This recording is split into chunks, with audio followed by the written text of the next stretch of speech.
I just helped my friend negotiate from a $60,000 salary to an $80,000 salary, plus we got an additional $10,000 bonus. Hi, my name is Joe Zeppelin. I've helped over a dozen of my friends negotiate their first salary coming right out of college. Here's some tips that made us successful, and I hope they can do the same for you. Number 1, research and preparation. Let's dive into the foundation of negotiating a salary. Within today's workforce, there's a significant range of compensation for the exact same job title. You'll see that people who started in the same job at the same time with the same experience could have dramatically different compensation packages and a difference in pay. It's most important to negotiate your first salary correctly, as it sets the baseline for all of your future earnings. You see, every year your raises and your bonuses are based on a percentage of your current salary. While a difference in $10,000 in your initial job salary would accumulate to $400,000 in earnings over 2 decades due to this compounding effect. Now, how do you navigate this salary negotiation effectively? Start by familiarizing yourself with salary ranges in your field. You can use websites like Glassdoor, Salary.com, Indeed, and what it allows you to do is to search a profession and search a geographical location, and it will give you the range of what you can expect to receive as a salary in that profession. Glassdoor is an incredibly useful tool. Just keep in mind these numbers might be slightly above the average because those who are most eager to report their salary are most likely making a little bit more money than the rest of the population. The next portion is to understand how to drive demand for you. If you're in college, they most likely have like these career fairs where you can talk to a dozen companies at once. Your best bet is to organize all your interviews in the same week, so then your salary negotiations most likely take place at the same time. This creates an artificial demand as you as a future employee for that company and creates this thing called leverage, something we're going to be talking about later in this video, but is not a requirement to have a successful job negotiation. Step number 2 for maximizing your salary is the initial offer presentation. Let's assume you've already had a job interview and now you're waiting for the company to reach out to you, offering you a job. It's really, really important that you're able to recognize that this is the phone call that's taking place, and 2, know exactly how to respond. They will own the beginning of the conversation. They'll say they're happy to extend you a job offer, and they'll start sharing some benefits like salary, vacation, 401k. Although there are multiple benefits you can negotiate, we're going to focus solely on salary and bonuses in this video. So once you receive that verbal offer over the phone, it's important you respond using the 3-up process: kiss up, stand up, follow up.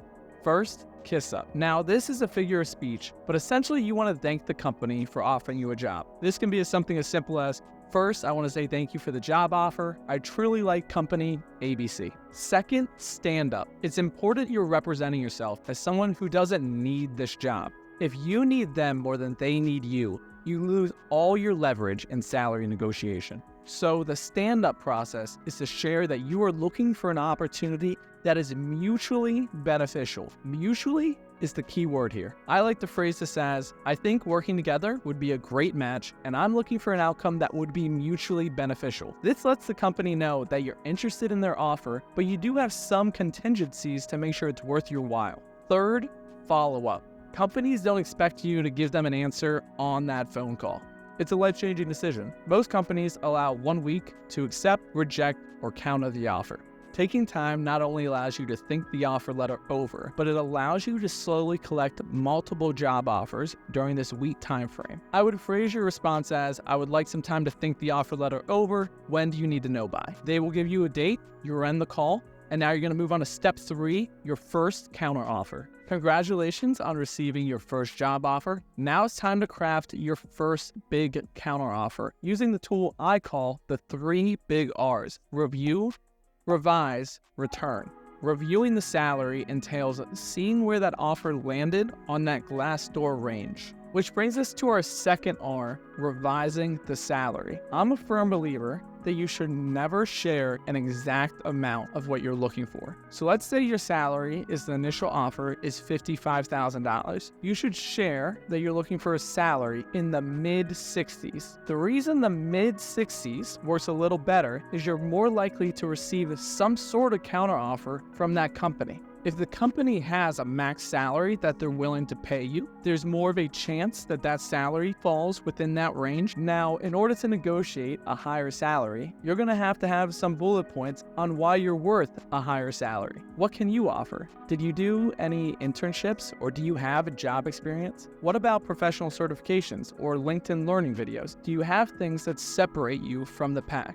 Third, have you ever had a job similar to this one? How do you perform? If you have some stats to back this up, that's even better. Start listing these bullet points out. The next step is very, very important. Break this list down to two different portions: your main selling points and your additional selling points. In job negotiations, there's two different negotiating cycles, and when you negotiate for the second time, it's important you didn't use all your attributes and that you can pull additional reasons you're worth more. This is a tactic that Jordan Belfort, or the Wolf of Wall Street, used in his career as a very, very strong negotiating tactic called looping. The third R, return the phone call. These types of conversations are much better held over the phone because the other party can hear your tone, and it's more likely to lead to collaboration and an actual bump up in your salary. And keep in mind, this time you're leading the discussion. So you're gonna start with your 3 ups again: kiss up, stand up, follow up.